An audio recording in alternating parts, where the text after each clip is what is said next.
Mutos, King Ghidorah, and Mechagodzilla. Oh my, these are the worst monsters to ever plague the Monsterverse, nearly killing Godzilla.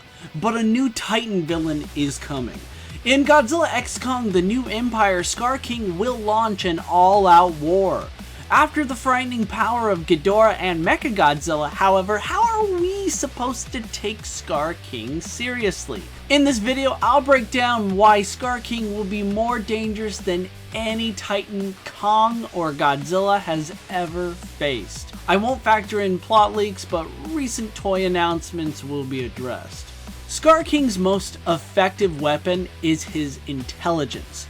From his ominous first reveal, we see clues about his capabilities and ambitions, like bringing dozens of Kongs under his rule. Skar King is an experienced killer, using his wits to enslave Titans and master the art of war. Kong, currently the most skilled fighter, might be outmatched. Now, does all this mean Skar King will be stronger than Godzilla? For comparison, Kong was able to challenge Godzilla's power. His punches were sufficient enough to temporarily disorient the king of the monsters, meaning Skar King doesn't need to be stronger than Godzilla to be a physical threat. Right now, I'd bet my Gojira dollars on Godzilla, Ghidorah, and Mechagodzilla being physically stronger than Skar King. But even though an alligator is stronger than a human, that doesn't mean the former is more dangerous. Furthermore, all signs point to Godzilla's evolved state significantly raising the stakes. If Godzilla is stronger in his new Super Gojiran Rosé form, which I think it's a safe bet to make, and Skar King can still go toe-to-toe against him, that would easily put Skar King on the same level as King Ghidorah and Mechagodzilla. Next, we come to what I'm referring to as living weapons of mass destruction. Skar King aims to turn the planet into his new empire with an army of enslaved Kongs. While the Kongs may not pose a threat, Skar King's Titan acolytes, as I'm calling them, which might consist of Titans and sub-Titans like Skullcrawlers, Warbats, and of course newly introduced Titan species. You know, you gotta sell those toys. All that said, all these Titans under Skar King's rule bring strength in numbers. Another thing worth thinking about, Skar King might weaponize Hollow Earth energy, capable of blanketing the Earth in radiation, making it more hospitable for Titans. Throughout the first trailer, we've seen energy glowing crystals in the Hollow Earth scenes. I think the Hollow Earth crystals contain different types of Hollow Earth energy, which in turn can bestow formidable powers and abilities. In conclusion, Skar King will become the most dangerous villain in the Monsterverse because of his sinister intelligence, ruthless fighting skills, and ability to marshal colossal armies. Still not convinced? According to director Adam Wingard via Games Radar, I would say the Skar King is the greatest threat that we've seen in these movies. It's really going to take a full team together to bring it down because it's too big for just one Titan. Okay. Let's talk about Shimo. Officially confirmed as the first Titan, Shimo is an ice kaiju with world-ending powers.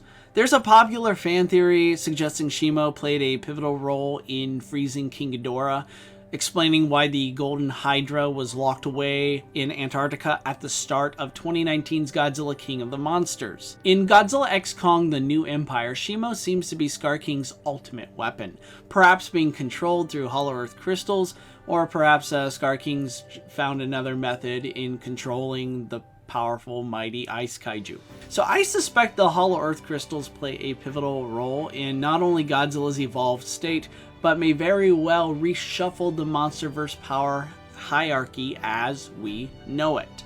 So what do you think about the Skar King? As far as evil Titans go, I think he's exactly what the Monsterverse needs right now. In the past, yes, I do think King Ghidorah is more terrifying. I think King Ghidorah is more powerful overall.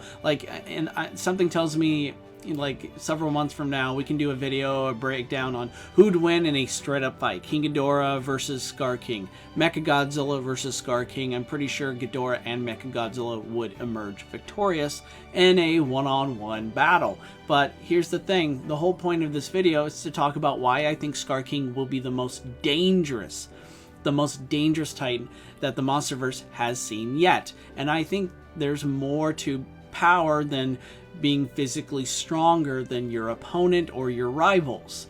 Kong, for all his weaknesses, especially when it comes to dealing with Godzilla's atomic breath, Kong still has the intelligence. He has the fortitude to find ways to take, to use his time wisely to create weapons or, find weapons that are of the Titan slaying kind. I mean, if you're watching this, chances are you're human. Most creatures on this planet pose a threat to us. We would lose in most physical confrontations against a great deal of land animals and sea creatures and flying creatures. You know what? When you take away our great intelligence and our tools and weapons, we're really not all that impressive.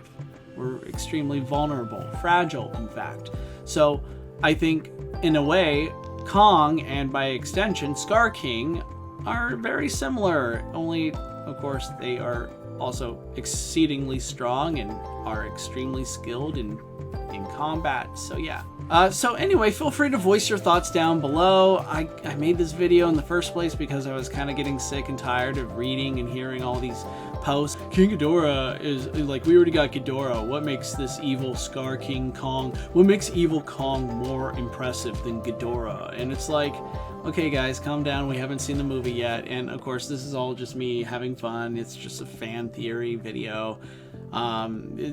These can be a really good time, but I do think that is, it just reached a point where I was just tired of reading the same thing over and over, and it's just like, guys, calm down. Anyway, thank you for stopping by, everyone. I'll destroy you all utterly later. Peace. Peace. Peace for who?